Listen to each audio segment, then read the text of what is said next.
How's it going, everyone? It's CodyBPyrotechnics, and Happy New Year from -40 below. We got a massive fireworks show that we're shooting tonight. As you can see, it's all behind me and behind the camera. This show is going to be very short. It's going to be $1,000 per minute. So that's $1,000 per minute for 6 minutes straight. Here we go. I want you to stay.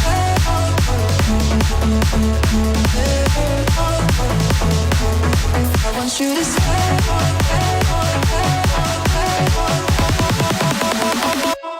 I want you to stay.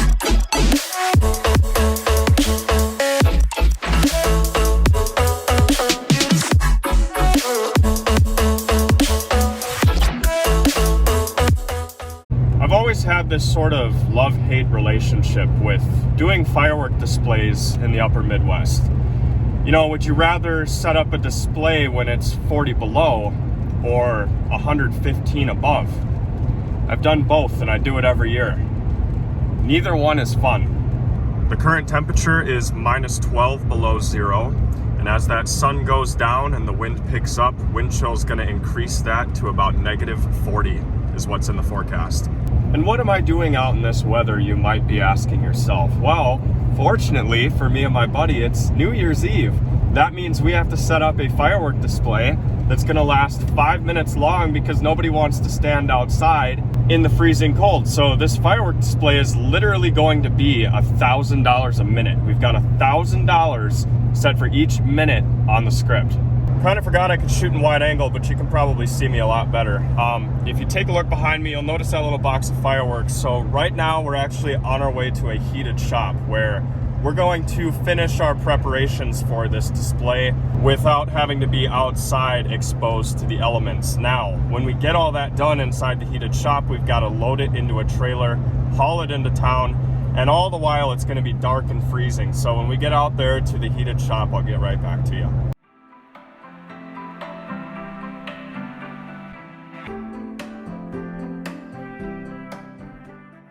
So it's time to unload all the stuff from the pickup and start setting up. I'm gonna need your help with this one. This is Saturn missiles. Unloading fireworks in the Arctic tundra. That's not bad with 2 feet.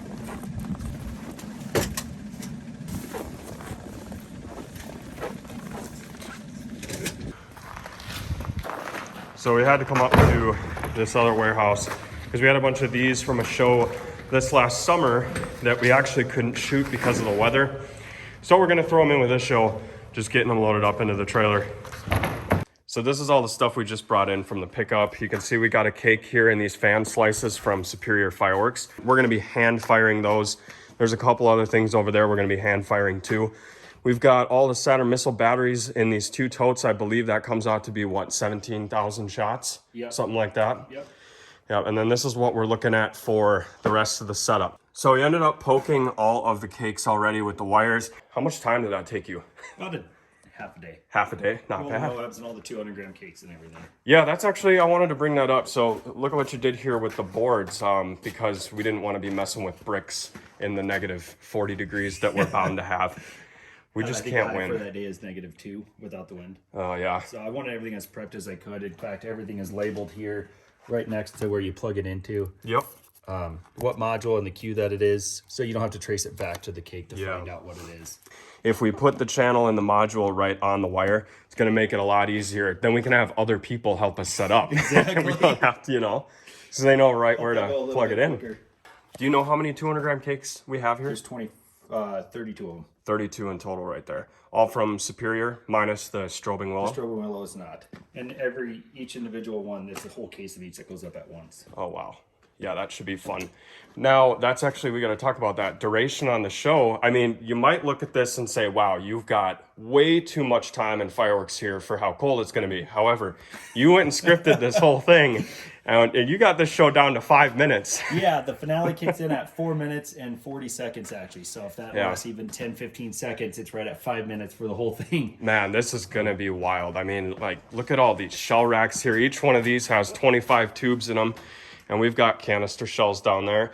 You've got these racks, which are kind of unusual looking. So do you want to explain, like, what's going on here? Yeah, so Two of these racks that have the same exact angle here are 40 feet apart. This is the first time I'd ever done this, so I want them to crisscross. Yep. They're both these two are at the same angle, the outside two are at their own angle. Gotcha. And when I started to make the angle with this one, I realized that I could just tip forward. So instead of putting another piece of wood on the same side, I just did it on this side. Yeah, and now I can't fall either way. There's no way. And you've even got, you know, some people might be concerned that, well, if the rack isn't touching the ground at all, we're screwed. But you can see right here, the lip is actually touching the ground. So you do have that middle stabilization that you need too. Yep. But storing these, I can't imagine is going to get fun. Well, just 2 screws and this pops out and you can stack them up like those down there. Oh, gotcha. Yep. So it's just kind of a temporary thing just for this particular show. Cool. So out at the shoot site where we're actually setting up this display, these racks are going to be 40 feet apart. However, right here, we're going to do a little mock setup at about 5 feet apart to show you what that's going to look like. This is going to be about 40 feet when we actually set it up. But yeah, this is kind of what you're shooting for right here. So you've got 2 of them facing that way and the other 2 facing this way, comet shells. So what's like the effect that you're looking for here? So there's 2 of those combat zones that X. Oh, okay, right down there. That will be going off as well with these. Oh, okay. And so I'm hoping to get a lot of X's in the sky with it. Yeah, gotcha. Okay, so this one shoots kind of in an X pattern too, right? Yes, and there's 2 of those go for 15 seconds, and then 2 more will hit for a total of 30 seconds, and these racks also last 30 seconds. Nice. The comets with the combat zone, and then the NOABs, you said how many NOABs are going up? So these 2 NOABs here are going to make it in with the opener, and again, we're firing 2 of those combat zones with these comet racks. And then these 2 obviously will be breaking over top of the X's. And then just want to give you a quick overview. This entire firework display is scripted. Actually, Garrison's the one that did all this. Would you consider this the fun part or the hard part? If you don't know what you're doing, it's definitely the hard part. The hardest this part? This most intricate one I've done, and it took me a lot of time. I enjoyed it. Yeah. But I enjoy this kind of stuff. So, if you don't enjoy it, you're going to hate it. Yeah, I can imagine. It's like fusing, you know? Yeah. Now you've got like M3, M1, and M2. That's module, right? Yep. Okay. So That's then the channel the module will be set to. Yeah, and then these are all the cues. That's the time in which it fires there on the left. And there's the names. Again, this is just a brief overview. We have some other things we want to explain. Like you might notice this part here that says slat 1, 2, and 3. All of that's going to be explained later on. Just want to give you a brief overview for those of you guys who don't want to sit through all the setup footage and just want to see the show. But module 3, the last one, got all this stuff. And that's going to wrap it up for the show. Should be duration about 5 minutes long. As you can see, well, it looks like Q18 is going to fire at 4 minutes and 40 seconds. Yep. So maybe just over 5, but right around there. Yep. It's just, it's so cold, and we can't host an event like this where people are forced to go outside to watch it, and it's going to be -40. You know, nobody wants to watch that. No. So, anyway, that's what it looks like. So as you can see, we're just starting to work on the Saturn missiles. They're actually going to go on this pallet. We figured we could get 32 of them per pallet. So we're gonna get 32 on the first pallet, and we're just snipping the fuses because to fuse these on a board like that, we're gonna have to attach one of these to the green fuse, put it out on the side, and then run some quick fuse down the whole thing. So we'll get back to you when it's complete. So we're getting all the Saturn missile batteries fused up on the pallet. You can kind of see how we're doing this. This is actually gonna be the second hit after the opener. So normally we'd be covering all of this quick fuse with duct tape, but since it's the second hit, we don't really have to worry about it.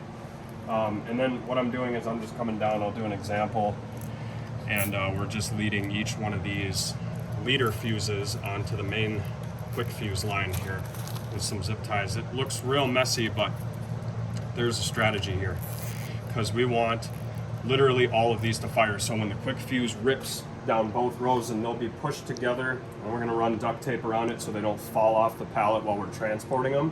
But like when this quick fuse rips, these are literally all gonna fire at the same time, and hopefully we don't have any mishaps, but if we do, it's early on in the show, we can correct it later. And just like that, our monster pallet is complete. And we just finished up board number 2. This one's a little smaller. We only got 23 Saturn missiles on this one. Yeah, 2 monster pallets. At one point, we had fireworks stacked all up against this camper, and now they are in the trailer, and we're about to load the last 2 cakes. We just got the last 2 cakes in here. I'm kind of slipping on here, but check it out. We got the whole trailer loaded with fireworks. Man, look at that. Wow. That just looks cool. That does look cool. Turn it up and then I'm gonna take it down.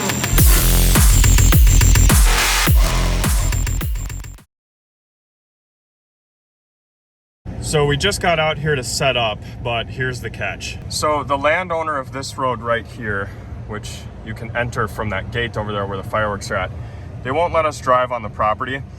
So we have to walk all the fireworks out to site.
Current temperature is 24 below zero, so I'm going to show you a survival guide on how to set up a firework display when it's in the negatives. So the first thing we're gonna do is remove the glasses. They fog up and freeze, you can't see a dang thing. Second thing we're gonna do, put the hood up. Third thing we're gonna do, lift the mask over the face. Actually, we should have done this part first. Lift it up over the ears, then the hood, then you tighten the hood. Zip this up a little more. You gotta protect your flanges.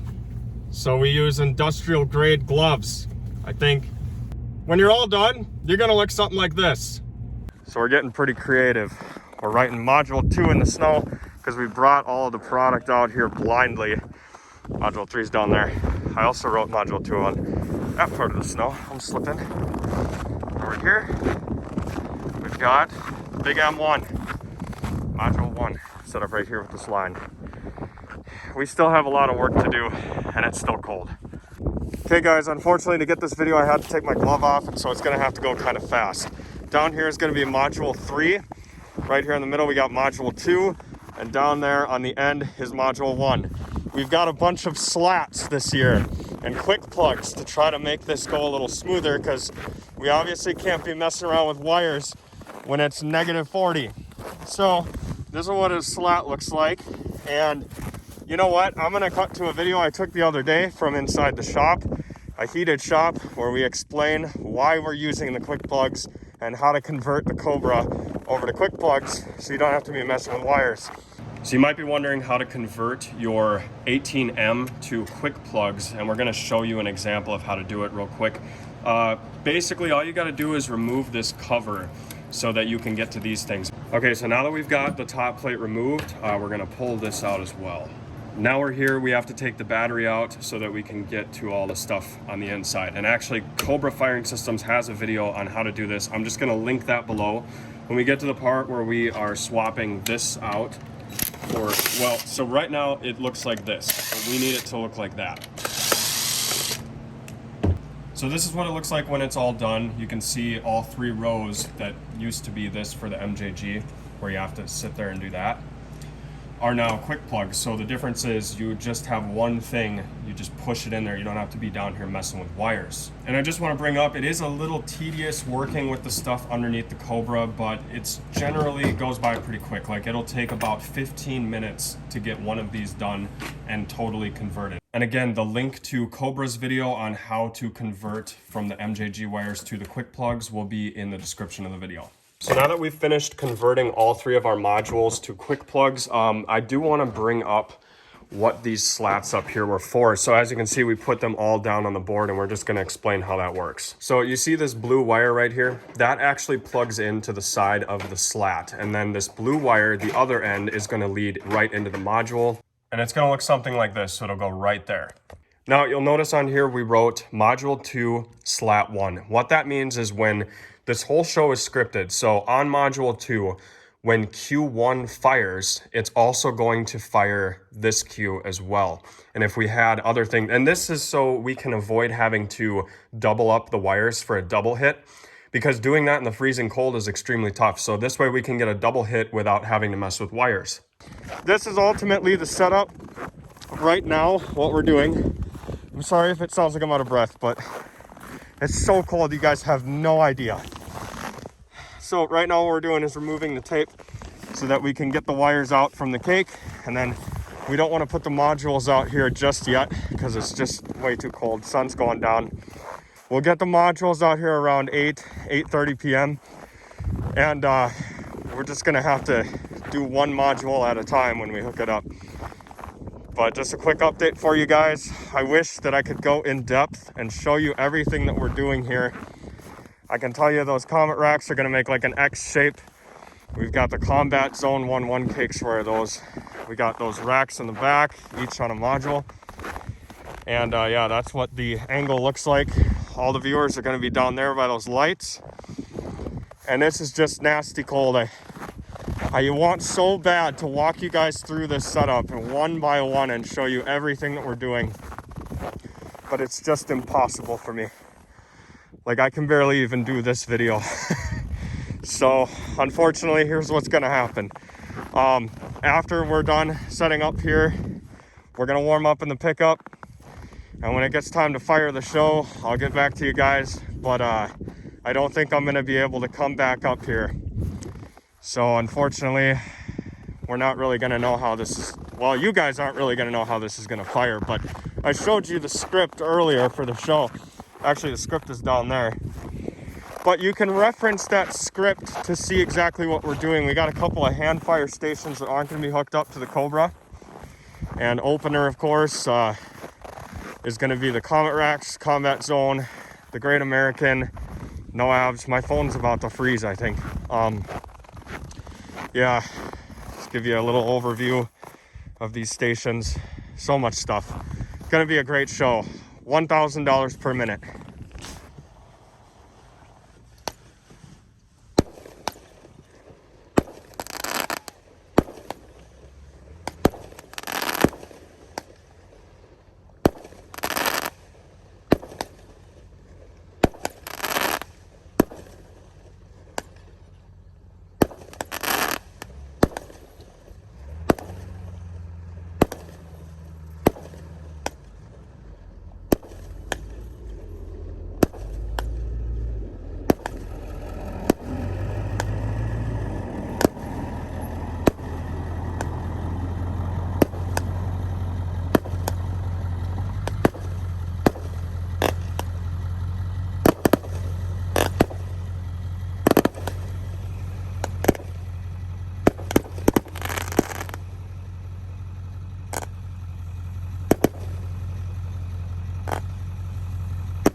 Well, I hope you guys enjoyed that firework display as much as we did, despite the negative 40-degree temperatures that we had right at the end of the show.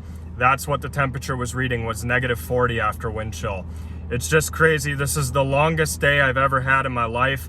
From setup to the point where we actually lit them off to the point we were going back out to the field to pull the modules out and get them back in the pickup. This was tough. This was a true test of what me and Garrison are capable of. And I really hope you guys enjoyed. Now we're gonna go warm up in the bar for a little bit, and we'll get back to you guys in a few minutes here. Okay, so all three of you, including me, helped set up this show today. What was your least favorite part of setup? The cold. Yeah, The cold? The fact that bank sign's reading, negative 16 right now. Oh yeah, look at that. It actually warmed up. Yeah, it was from negative 18 to Yeah. negative 16, so we warmed it up out here. No kidding. You know what? It was -8 when we did it, and there was just about 10-mile-an-hour wind. So Yep. Yeah, I mean, when we were active, it wasn't so bad, but just walking into that wind was enough to break you. Oh But yeah, at the end of the day, it's horrible. it was a hell of a show. It was a very nice show. You know, guys all everybody enjoyed it? Oh yeah, Did it meet all your expectations? It was awesome. How about you? I was really happy with it. You're happy with it? Especially considering the conditions, man. Yep. That was awesome. Like, Yeah, we thank had a you lot of guys. work This to was do. phenomenal. It was a lot of work. Yep. And See now you it's party time. It's party Yeah. time. Party Happy time. New Year. Happy New Year. Guys, here we guys. go. Three,